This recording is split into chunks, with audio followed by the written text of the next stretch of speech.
어느 날 예수님의 제자 베드로와 요한이 기도하러 성전으로 가고 있었어요. 성전에 들어가다가 성전 문에 앉아 있는 한 사람을 보았어요. 그 사람은 태어나서 한 번도 걸어보지 못한 장애인 아저씨였어요. 걷지 못했기 때문에 어렵게 살았던 아저씨는 성전을 드나드는 사람들에게 구걸을 하면서 살았죠. 베드로와 요한이 다가오자 아저씨는 손을 벌려 도움을 구했어요. 도와주세요. 아저씨는 돈을 조금이라도 얻었으면 하고 바랐던 거지만 베드로와 요한에게는 나눠줄 돈이 없었어요.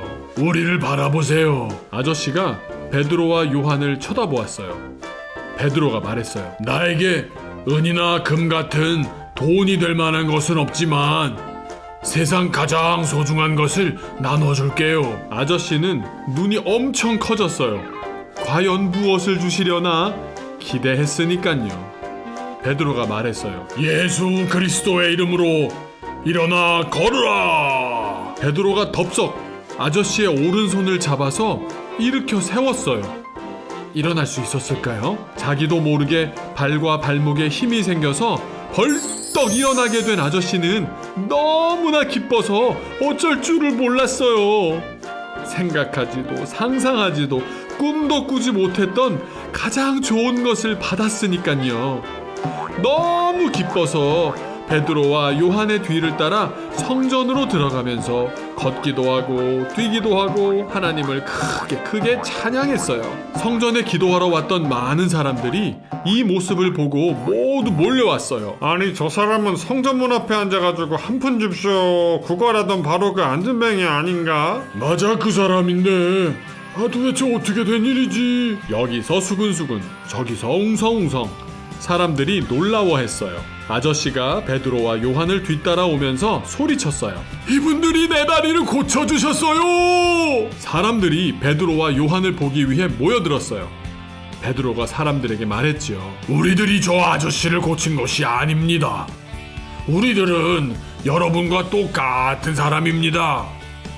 십자가에 달려 돌아가셨던 우리 예수님께서 다시 살아나셔서 고쳐주신 거랍니다. 베드로는 죄를 회개하고 돌이켜서 깨끗하게 되어야 한다고 사람들에게 열심히 가르쳤어요. 제사장들은 예수님의 제자들이 사람들에게 전도하는 걸 보면서 엄청나게 긴장했어요. 엄청 쫄았다고 할까요?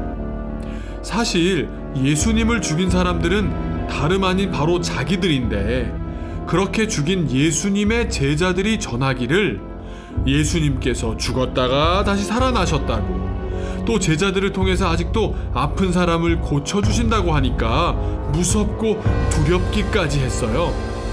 그래서 군인들에게 명령해서 베드로와 요한을 붙잡아서 감옥에 가둬버렸어요. 이튿날 베드로와 요한은 제사장들 앞으로 끌려 나왔어요.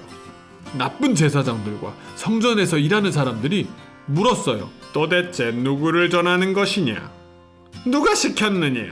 누가 하라고 허락을 해줬느냐? 내가 전하는 것은 오직 예수님 한 분이요.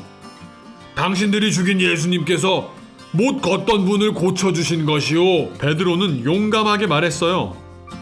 다리를 움직이지 못했던 아저씨가 버젓이 서서 같이 있는 모습을 보니까 제사장들도 차마 뭐라고 할 수가 없었어요. 다시는 예수 이야기를 해서는 안 된다. 만일 우리의 말을 듣지 않으면 크게 혼날 줄 알아. 혼나. 알았어? 제사장들은 베드로와 요한에게 겁을 주면서 무섭게 말했어요. 베드로가 지혜롭게 대답했어요. 이보시오.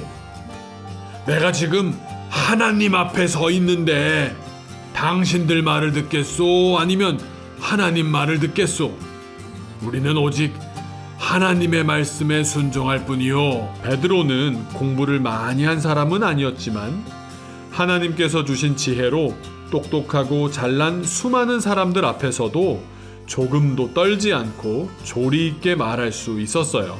제사장들도 성전에서 일하는 사람들도 깜짝 놀랐죠. 더 이상 베드로와 요한에게 뭐라고 할 말이 없었고요. 걷지 못하던 아저씨가 걷게 되고 베드로와 요한이 붙잡혔다가도 털끝 하나 상하지 않고 풀려나는 것을 보면서 수많은 사람들이 예수님을 믿게 되었고요. 역시 우리 하나님이셔. 하나님께 영광을 돌렸답니다. 베드로는 가는 곳마다 예수님의 말씀을 전했어요. 그래서 베드로를 통해서 수많은 사람들이 예수님을 하나님의 아들이요 구원해 주시는 주님으로 믿게 되었답니다. 예수님을 전한 베드로 아저씨 이야기 끝!